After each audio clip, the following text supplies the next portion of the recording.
أعوذ بالله من الشيطان الرجيم. بسم الله الرحمن الرحيم. الحمد لله رب العالمين، الصلاة والسلام على رسول الله محمد وعلى آله وصحبه أجمعين. Assalamu alaikum wa rahmatullahi wa barakatuhu. Hayırlı günler, Allah subhanahu wa ta'ala hayırlı turmuşlar nasip eylesin hem bizge de.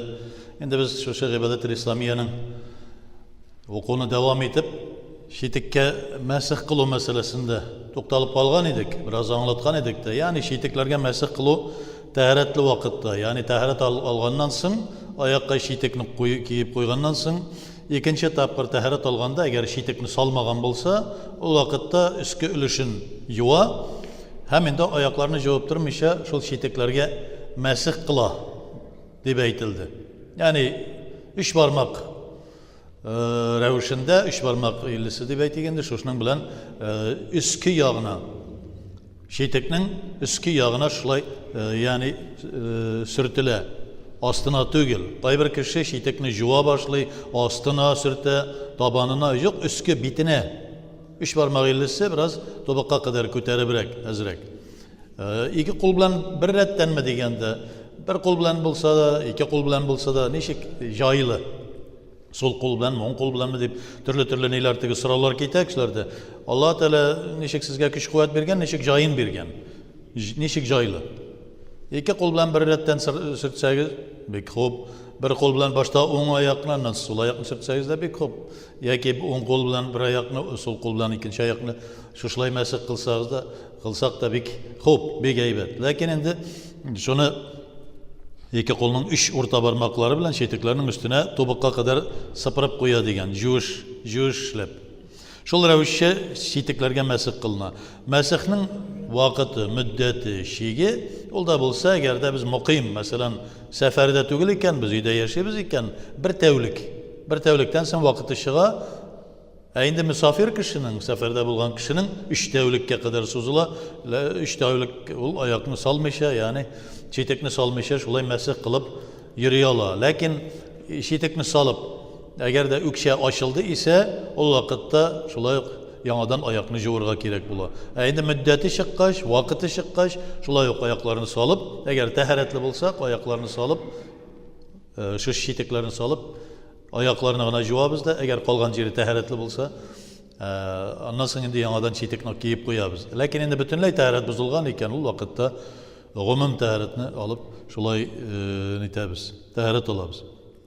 Shulay yo'q endi ko'rsatilgan vaqtdan so'ng shetikka masih qiluv durust bo'lmaydi. Shu vaqtlar o'tgandan so'ng.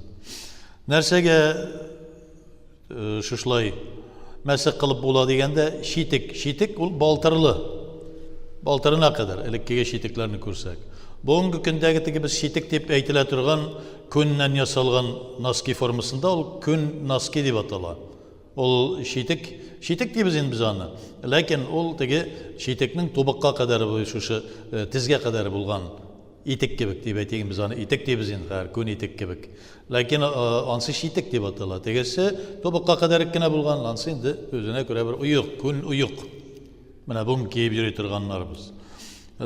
Shunga yoki to'biqni qoplay turgan oyoq kiyimi, masalan, botinka kebek to'biqni qoplab turadigan shu botinka bo'lar ekan, bizning taharatimiz bor, taharatimiz buzildi, lekin oyoqni solmagan edik, shul kelish shunga surtib bo'lamdi deganda albatta bo'ladi. Sapashki kebek masalalarda, ya'ni suv o'tkazmay turgan masalalarga oyoq kiyimini shulay masih qilib bo'ladi.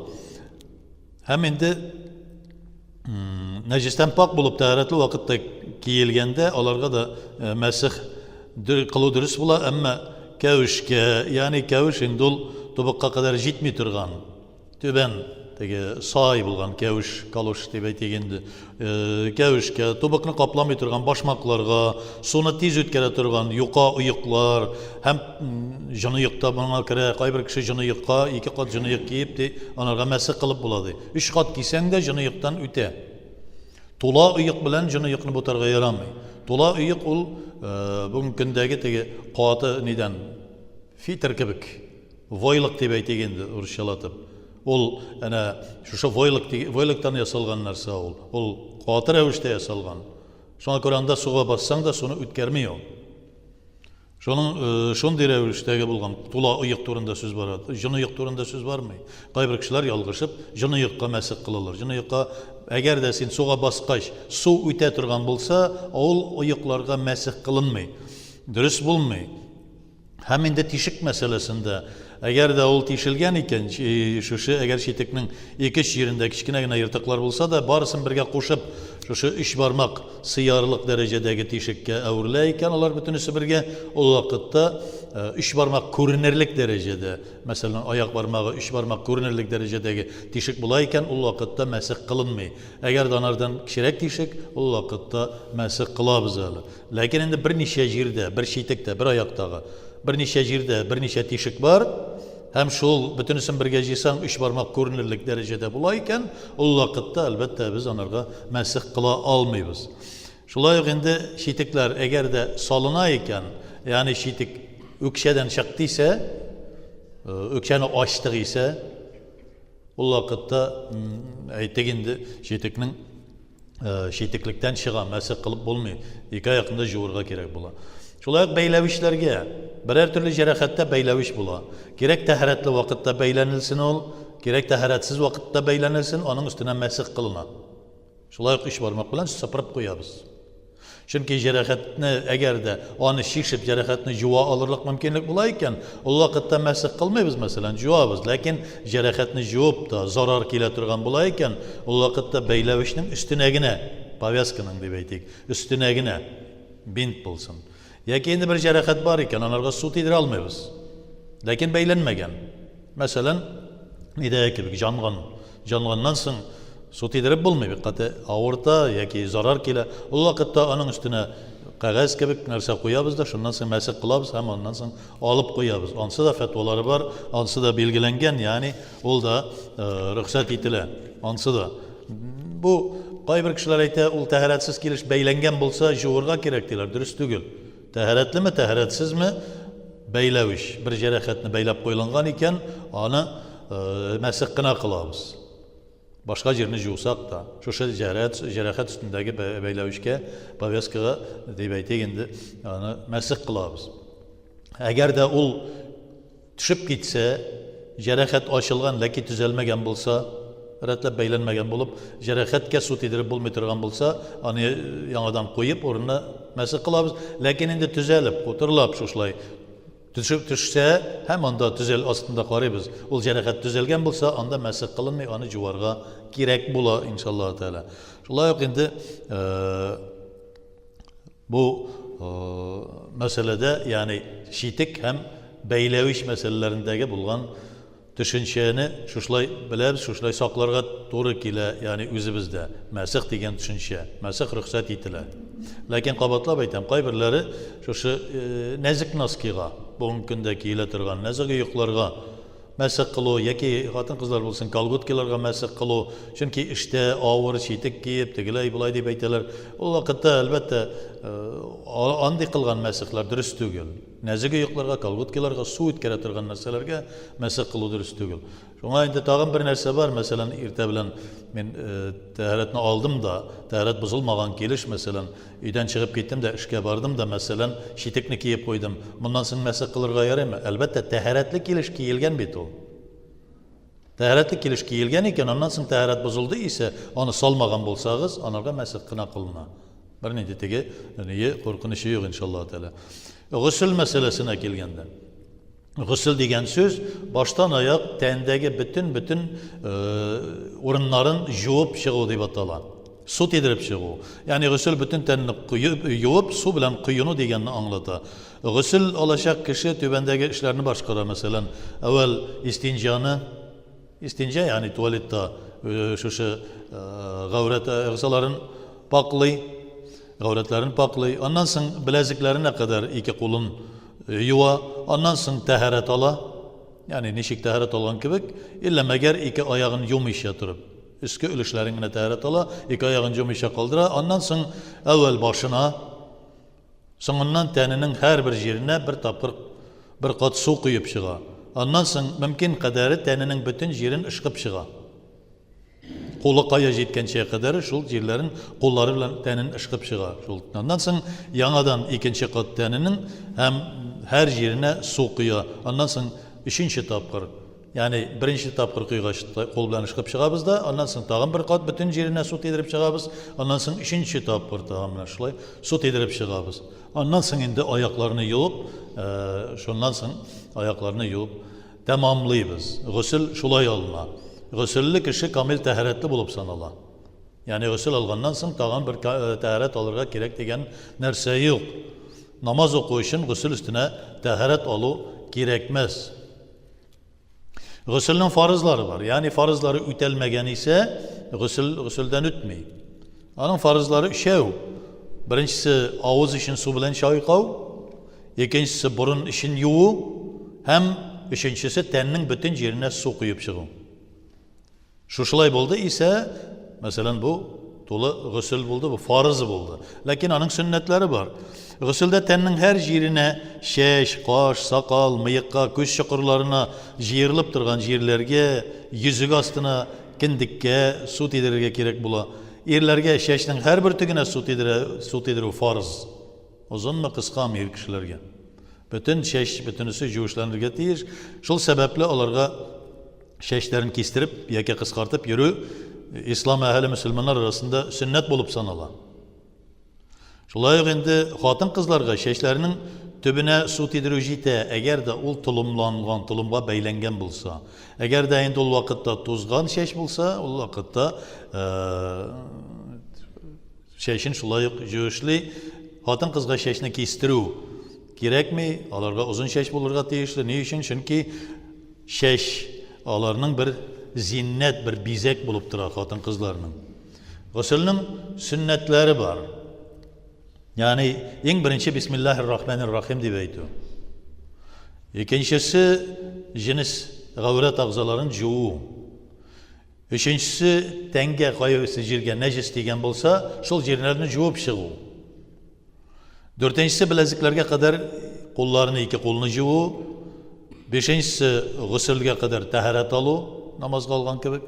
Аннан соң инде башта әввәл башны, аннары башка җирләрне җуу. Башта башны җуабыз, шушы 3 тапкыр су салып, аннан соң башка җирләргә бая әйткәнчә. Аннан соң инде 7нче сөннәте уң тарафтагы агъзаларны сул тарафтагылардан алданрак юу. Ягъни башта уң якны җуабыз, су кыябыз, аннан соң сул якны.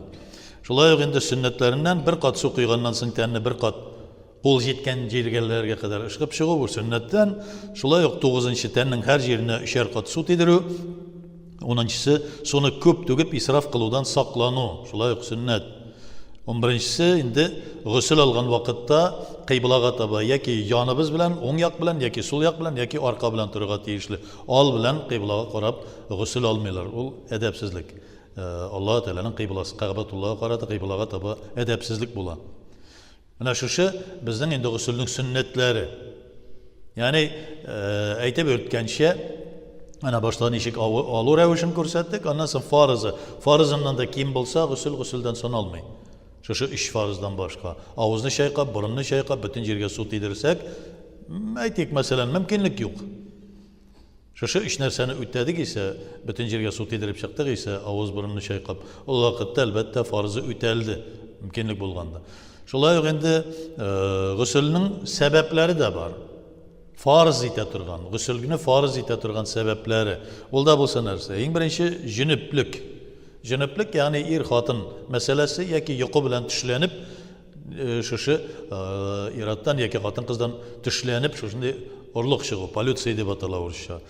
Икенчесе хәйез тәмамланганнан соң хатын-кызларда һәр ай сайын була торган шушы вакытта күремнең тәмамлануы, һәм инде нифас тәмамлану, бала тудырганнан соң килә торган канның агуы туктауыннан соң. Менә шушы 3 фарыз кыла торган 3 мәсьәлә. Җөнүп булуның сәбәпләре дә 3. Аның беренчесе шәһвәт вакытында орлык чыгу, ираттан шәһвәт белән, көч белән. Икенчесе шушы ир хатын мәсьәләсенә керү, җинси якынлыкта. Өченчесе йоклаганда һәм хатыннарның һәм ирләрнең шушы bir uрлык чыгу, ягъни полюция дип атала, төшләнү. Бездә татарда төшләнү диләр. Гысылсыз кешенең тәненең һәр җире арусыз була. Җөнепле гысылсыз кешегә Куръанны тоту, аны уку, мәчеткә керү, тәһарәт яки таяммум алмыйча ашау, эчү мәкрух булып санала. Мәкрух, киңәш ителми. Мәкрух без беләбез, кичкенә генә бер гөнаһ. Шуның өчен аңа мөмкин кадәр тиз арада гысыл алып паклану фарыз була. Тәһарәтсез кешегә Мусхаф шәрифне, Куръан китабын тоту мәкрух булса да, Куръан уку мәкрух түгел тәһарәтсез кешегә. Дуалар уку, сәлам бирү һәм тәсбих әйтү җөнепле кешегә дә, тәһарәтсез кешегә дә рөхсәт ителә. Ягъни җөнепле килеш мен зикр тәсбих әйтсәм буламы икән дигәндә, дуаларны кыла аламмы дигәндә, әлбәттә була. Инде Аллаһ Субханаһу тәала шушы паклыкны диде, ан-назафату минал ислам диде. Ягъни чисталык исламнан һәм мөмин мөселман шушының белән аерылып тора да, ул чиста паклык. Аның яши торган җирдә пак, киегән киеме дә пак, намаз укый торган җирдә чиста, өйе дә чиста, өй алды да чиста. Пәйгамбәр саллаллаху алейһи әйтә бит, яһүдиләргә ошамагыз ди, тиреслекләрегезне капка төбенә өеп куймагыз, тиресләрегезне, памыйларыгызны чыгарып түкмәгез ди. Бugün көндә әлбәттә киресенчә әверелде. Хәзер башка халыклар, мөселман халыклар шулай капка төпләренә бөтен мусорларны чыгарып ыргыталар, памыйларын түгәләр. Башка халыклар алай эшләмиләр. Безнең инде әлбәттә анардан сакланырга куша Пәйгамбәрбез саллаллаху алейһи. Һәм инде мөмин мөселманның тәне дә пак, намазга баскан вакытта аның шулай ук теле дә пакланган, әстәгъфирулла белән, салаватлар белән, шулай ук инде ниятләре дә һәм тәне дә бөтен гысылсызлыктан, тәһарәтсезлектән һәр вакыт пак. Күп вакытта күбесенчә мөмин мөселманнар куәте җиткән, көче җиткән мөмин мөселманнар һәр даим тәһарәт бузылган сайын тәһарәтне алып тәһарәтле йөриләр. Иллә мәгәр гызыры булмаган кешеләр турында сөйләнелә. Гызыры булганнарга әлбәттә Аллаһ Субханаһу тәала ярдәм итсен, шифасын бирсен. Раббана атина фид дунья хасанатан ва фил ахирати хасанатан ва кина азабан нар. Аллаһ